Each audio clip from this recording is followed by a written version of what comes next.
Halo teman-teman, bulan Agustus ini akan banyak pinjol ditutup OJK dan ada 4 indikasi kuat yang mendasari itu. Assalamualaikum warahmatullahi wabarakatuh. Bagaimana kabar teman-teman? Semoga tetap sehat selalu, tetap dilancarkan rezekinya dan dapat pertolongan Allah untuk bisa melunasi semua hutang-hutang pinjol teman-teman. Amin amin ya rabbal alamin.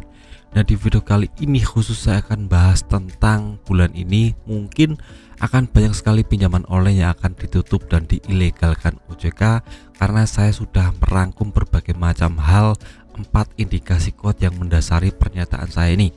Jadi mohon simak video sampai habis ya teman-teman. Yang pertama adalah ada 19 pinjol dengan kredit macet tinggi di atas 5% per Juni 2024, dan ini di beritanya di web resmi OJK teman.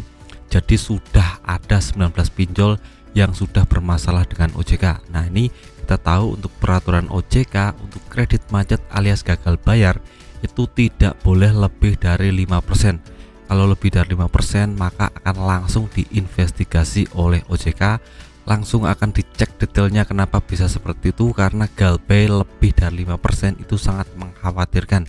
Jadi kalau kita nggak bayar tagihan di pinjaman online itu juga tercatat hal yang sangat membahayakan buat pinjaman online, karena neraca keuangan dari pinjaman online akan lama-lama oleng karena banyak sekali orang yang galbay. Ini mungkin salah satu atau banyak subscriber saya yang sudah melakukan galbay yang membuat aplikasinya oleng ya teman.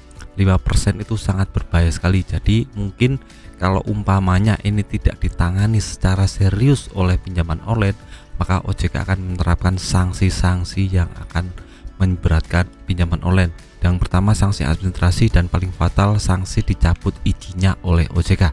Nah, itu yang pertama ya teman. Nah, yang kedua adalah pinjaman online mencatatkan kerugian yang fantastis mulai Januari 2024 sampai detik ini ya teman. Jadi per bulannya mulai Januari, Februari, Maret, April, Mei, Juni, Juli itu tercatat rugi bermiliar-miliar. Nah, kita tahu Januari saja ruginya 240 miliar ya teman, dan Februari turun jadi 100 miliaran, untuk Maret turun lagi jadi 60 miliar, dan sekarang juga masih merugi. Nah, kita tahu yang namanya aplikasi pinjaman online itu wajib untuk mencatatkan keuntungan ya teman.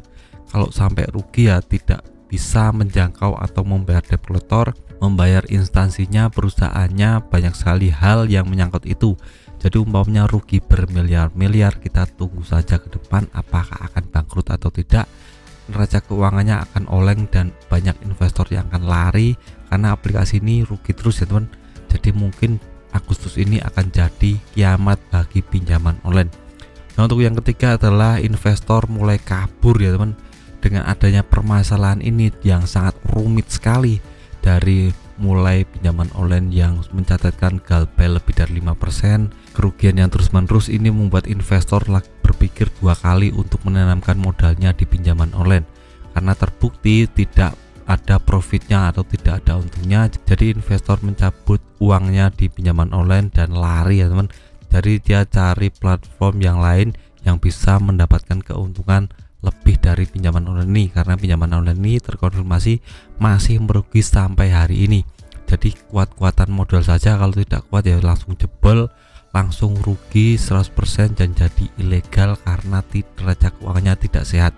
Nah, untuk yang terakhir adalah aturan OJK yang makin ketat. Nah, ini indikasi kuat ya teman, karena OJK sendiri menerapkan aturan yang sangat amat berat di Januari 2024 tentang penagihan pinjaman online. Ada tata caranya yang lebih ketat lagi, tentang bunga dan denda yang diturunkan lebih dari yang mereka pikir ya teman. Jadi 0,3% diturunkan jadi 0,1%.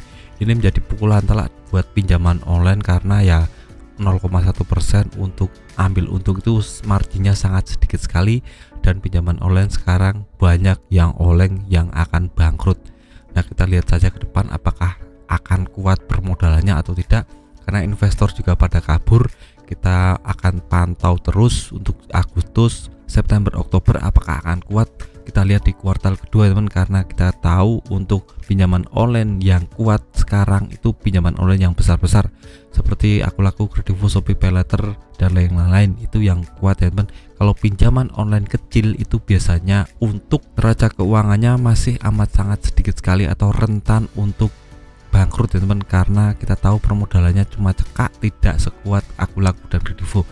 Nah, teman-teman bisa subscribe dulu channel ini. Ke depan akan saya berikan informasi yang lebih penting lagi tentang pinjaman online, tentang perkembangan apakah akan bangkrut atau tidak. Jadi teman-teman bisa tahu ke depan tentang informasi ini. Nah, sekian video dari saya, semoga bermanfaat. Tetap semangat ke depan yang lebih baik.